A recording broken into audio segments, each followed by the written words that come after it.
یہ کہانی ان لوگوں کی ہے جو آخرت کو مذاق سمجھتے تھے۔ یہ بات ہے سورہ واقعہ کی۔ تو محمد کہتے ہیں ہم مرنے کے بعد دوبارہ اٹھیں گے جب مٹی ہو جائیں گے۔ ہمارے ہاں مدرسوں میں سورہ واقعہ کو اکثر رزق کا سورہ فقر دور کرنے والی سورہ کہہ کر یاد کرا دیا جاتا ہے۔ بچوں، سورہ واقعہ کی تلاوت ضرور کرنا، اللہ اس کے صدقے فقر و فقا دور فرماتے ہیں۔ لیکن بہت کم لوگ بتاتے ہیں کہ اصل میں سورہ واقعہ ہے کیا، اور اللہ نے اسے کیوں نازل کیا۔ رزق نہیں، اس کا مقصد اس سے کہیں بڑا ہے۔ یہ تو یقین کی سورہ ہے۔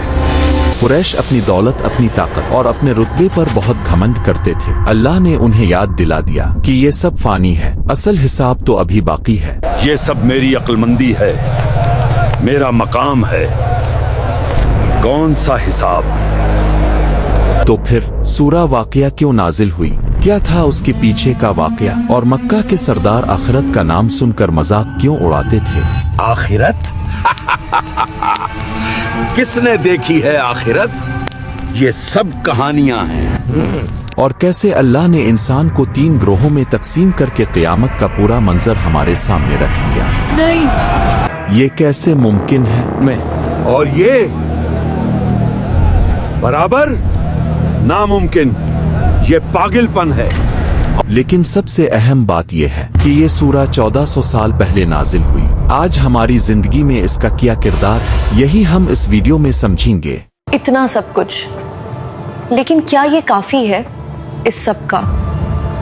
آخرت سے کیا تعلق؟ علماء کے مطابق سورہ واقعہ اس وقت نازل ہوئی جب قریش کے سردار دولت اور طاقت کے نشے میں کھو چکے تھے۔ یہی زندگی ہے۔ وہ دور ایسا تھا کہ انسان کی قیمت اس کے مال سے لگائی جاتی تھی۔ امیر سمجھتا تھا کہ اس کی دولت ہمیشہ رہے گی۔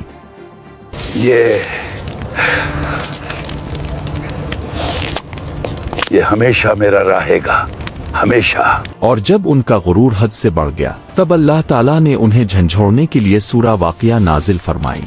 سبحان اللہ، یہ تو اللہ کا کلام ہے، یہ سچ ہے۔ حسن بصری رحمہ اللہ فرماتے ہیں، سورہ واقعہ یقین پیدا کرنے والی سورہ ہے۔ یاد رکھو، سورۃ واقعہ یقین کی سورہ ہے۔ جو اس پر یقین لایا وہ آخرت پر یقین لایا۔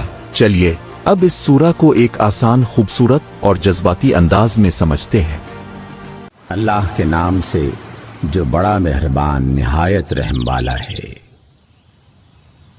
اذا وقعت الواقعہ، جب واقع ہونے والی واقع ہو جائے گی، لیس لوقعتها کاذبہ، جس کے واقع ہونے کو جھٹلانے والا کوئی نہ ہوگا۔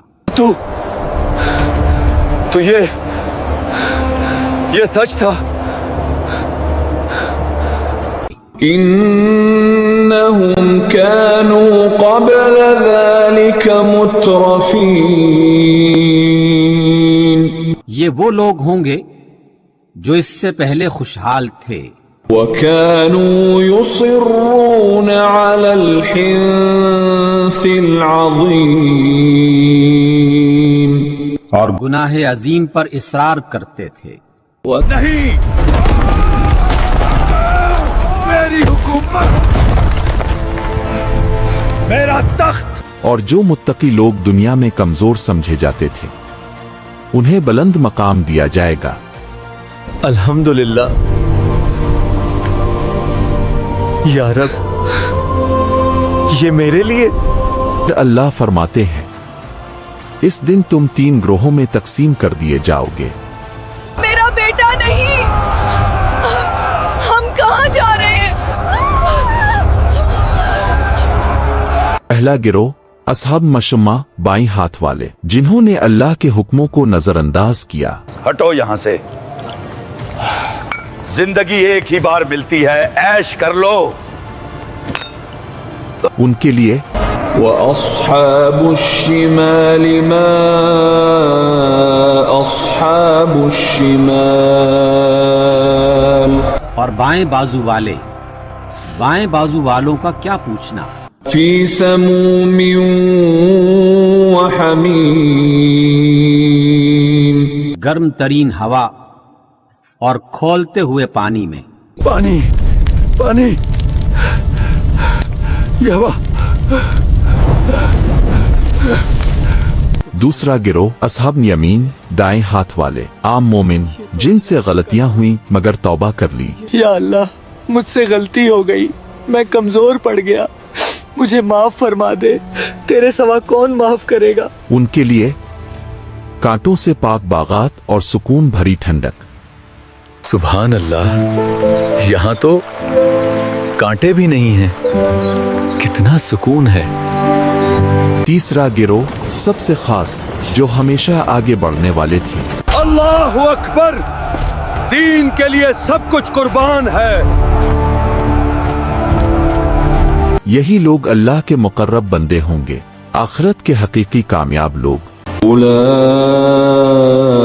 المقربون، وہی تو مقرب لوگ ہیں. فی جنات النعیم، نعمت بھری جنتوں میں ہوں گے. مکہ کے سرداروں کا سب سے بڑا سوال یہی تھا، جب ہم مٹی بن جائیں گے تو دوبارہ کیسے زندہ ہوں گے؟ یہ جب ایسا ہو جائے گا تو کیسے زندہ ہوگا؟ ناممکن. سوال ایک، پیدا تم کرتے ہو یا اللہ کرتا ہے؟ افرأیتم ما تمنون، کیا تم نے غور کیا جو بوند تم ٹپکاتے ہو؟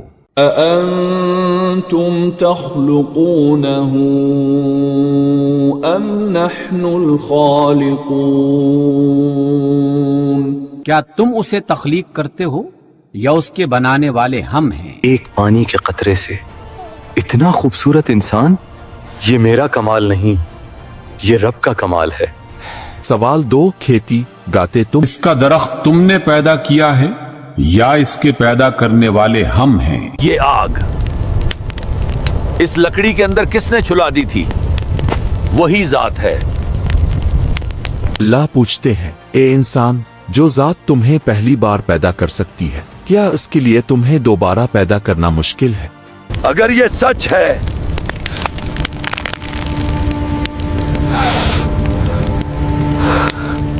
یہ سورہ بتاتی ہے کہ اصل رزق مال گاڑی بنگلہ نہیں، اصل رزق آخرت کی کامیابی ہے. الحمدللہ، مجھے سب مل گیا.